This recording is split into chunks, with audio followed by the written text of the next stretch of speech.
আমার কাছে মনে হয় যে গল্প করার চেয়ে, এই যে আমি আপনার সাথে কথা বলতেছি, এর চেয়ে আসলেও চিন্তা করা উচিত যে যেহেতু বাংলাদেশ গভর্নমেন্ট কিছু করতে পারতেছে না, এবং আমি এটা তাদের ফেইলিউর বলতেছি, আটার ফেইলিউর অফ বাংলাদেশ গভর্নমেন্ট, যে তারা এটা স্টপ করতে পারতেছে না।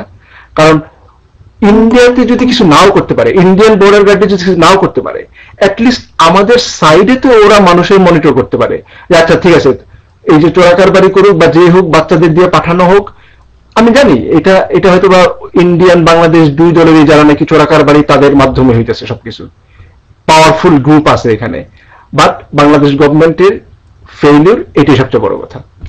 তো আমরা ইন্ডিভিজুয়ালি আসলে কি করতে পারি আমি ঠিক বুঝতেছি না, তাই না? না না না, প্রবাসী বিডি এটা এটা বলা ঠিক না, এটা আবার একটু বেশি হয়ে গেল। অকার্যকর স্টেট না আমরা, এটা আমার এটা আমরা এখনো পাকিস্তান না, এটা এটা বলা ঠিক না, আমার মনে হয় না এই কমেন্টটা ঠিক। কিন্তু আমি প্রশ্নটা করবো অন্যভাবে, বেশি বলার চেয়ে, পলিটিক্স করার চেয়ে ইন্ডিভিজুয়ালি আসলে যদি কংক্রিট কিছু আপনাদের কারো আইডিয়া থাকে, মেবি অ্যাজ এ পার্সন কি করা যায় ওইটা চিন্তা করা উচিত। কারণ গভর্নমেন্ট কিছু করতেছে না, আমরা যদি মনে করেন এমন হয় যে ঠিক আছে লোকাল ইন্ডিয়ান হাই কমিশন বা যে কোনো জায়গায় গিয়ে যদি কোনো একটা প্রোটেস্ট করা যায়, বা ইভেন মনে করেন যে যে দেশে আছে ওই দেশের হিউম্যানিটেরিয়ান গ্রুপগুলির যদি অ্যাটলিস্ট কন্ট্যাক্ট করিয়া তাদের বলা যায় যে okay this is going on, তাই না? যে কোনো কিছু একটা, I think everyone's ideas are welcome. আমি বলতেছি না যে আই এম এ লিডার, আমি কিছু একটা করতে চাইতেছি তা না, আমি বলতেছিলাম যে মেবি ইউ শুড থিঙ্ক, যার যেভাবে ক্ষমতা আছে, আমি তেমন কিছু জানি না, ভালো আইডিয়াস থাকলে আই এম ফাইন।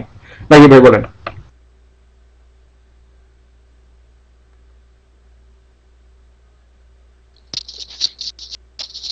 আচ্ছা, আমি মানে ব্রিফ অ্যান্সারের জন্য আসলে এক্সপেক্ট করতেছিলাম। ওই আসিফ নজরুলের ব্যাপারে আপনার অপিনিয়নটা দিবেন এখন? আমি বর্ডার ক্লিং এর ব্যাপারে কথা বলতে যাচ্ছিলাম। আমি লেটেস্ট ইভেন্ট গুলি জানি না, বাট আমি ওর লেখা যখন পড়ছি কয়েকটা, আমার কাছে ভালোই লাগছে লেখা পড়তে। কিন্তু আমি ওই লেটেস্ট এপিসোড ইভেন্ট গুলি শুনছি কিছু কিছু, বাট আমি আসলে আনইনফর্মড, তো সুতরাং ওইটা কমেন্ট করতে পারবো না। কিন্তু ওর লেখা যখন আমি পড়ছিলাম আগে, আমার কাছে মনে হয়েছে যে he is relatively speaking sensible, এটা আমার মনে হয়েছে। এখন কি আমি জানি না সেটা। ও, ওনার অবস্থাটা মনে করেন ইয়ের মতো হয়ে গেছে, শফিক রেহমানের ব্যাপারটা হয়ে গেছে আর কি, বুঝছেন? শফিক রেহমানের একটা ট্রান্সফরমেশন হয়েছিল না, মোটামুটি ওইরকম। আচ্ছা, যাই হোক, এখন কথা হইতেছে যে বর্ডার ক্লিং এর ব্যাপারে। বর্ডার ক্লিং এর ব্যাপারে বাংলাদেশের মন্ত্রী আশরাফুল ইসলাম উনি কি বলছেন সেটা জানেন তো? তো এখন যদি সরকার যদি এই কথা করে, তাহলে আপনি কাকে দোষ দেবেন এটাকে পলিটিসাইজ করার জন্য? আপনি তো তাহলে যারা এটা নিয়ে কথা বলবে তাহলে মানে কি আমি বিএনপি করি কিংবা জামাত করি এই বলে কি আমি এটার ব্যাপারে প্রতিবাদ করব না, এবং এটা প্রতিবাদ করলে কি এটা পলিটিসাইজ হয়ে যাবে? এই সুযোগটা মানে এই অবস্থা হওয়ার কারণটা কি? আমি তো যাই করি না কেন, আমি কোনো একটা দলের সাথে থাকি না কেন, আমি চোরামি জচ্ছামি দুর্নীতি যাই করি না কেন, যেহেতু এটা আমার বাংলাদেশের একটা ইস্যু, আপনি আমাকে কখনোই দোষারোপ করতে পারেন না যে আপনি পলিটিক্যাল কারণে এটা করতেছেন।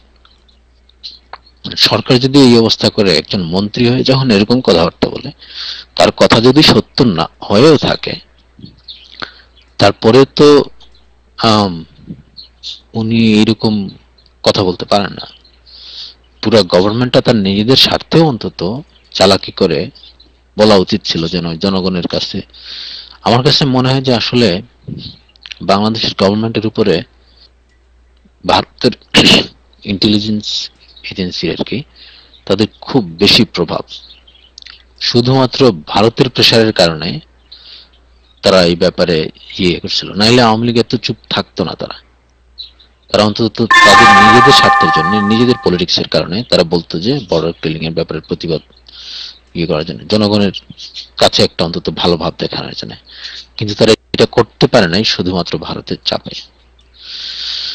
যাই হোক, ব্যাপারটা দুঃখজনক। এটা অস্বীকার করতে পারবেন না যে অবশ্যই বাংলাদেশে ভারতের চাপ থাকবে। তারা চাইবে না যে ভারত বিরোধী কোনো ধরনের মনোভাব তৈরি হোক। তো কিন্তু প্রভাবটা কোন পর্যায়ে গেলে তখন পুরো মানে গভর্নমেন্ট চুপ থেকে যায়। তারপরে বর্ডার ক্লিং এর ব্যাপারটা এখন মানে আসলেই এটা চরম পর্যায়ে চলে গেছে, it's like out of control. এত কিছু হওয়ার পরেও এই যে একজন মানুষকে ন্যাংটা করে পেটালো ওরা, এটা কিন্তু ভারতের টিভি চ্যানেলে আসছে আর কি। তো অনেকেই বলে থাকে যে কেন ওরা বর্ডার পার করবে। ভাই, বর্ডার ক্রসিং পৃথিবীর সব দেশে হয়, এটা পৃথিবীর সব দেশে ইলিগাল বর্ডার ক্রসিং হয়। মানুষ আছে তারা পারে না লিগ্যাল ওয়েতে বর্ডার ক্রস করতে, যেমন শুধুমাত্র আমেরিকা কিংবা ইউরোপে পাড়ি জমানোর জন্যই কিংবা অস্ট্রেলিয়া যাওয়ার জন্য প্রচুর মানুষ বিভিন্ন দেশের বর্ডার ক্রস করে, তারা এরকম মানে ইয়ে করে আর কি, মানুষের যে এক্সিডাস হয়। কিন্তু বাংলাদেশের বর্ডারে শুধুমাত্র এরকম মানুষকে হত্যা করা হয়। কোনো অপরাধের কারণে কোনো ল এনফোর্সমেন্ট এজেন্সি আইন হাতে তুলে নিতে পারে না। তাদের কাজ হচ্ছে মানুষজনদেরকে ধরে আইনে সোপর্দ করা, তারা নিজেরা কোনো ধরনের শাস্তি দিতে পারে না। এটা হচ্ছে ইউনিভার্সাল একটা rule, doesn't matter where it is. কিন্তু ওরা এই কাজটা করতেছে শুধুমাত্র তারা নাকি বাংলাদেশের সীমান্তে এটা করে, অন্যান্য সীমান্তে নাকি এই জিনিসটা করে না। আমি জানি না এটা কতটুকু সত্য, but that's what I hard.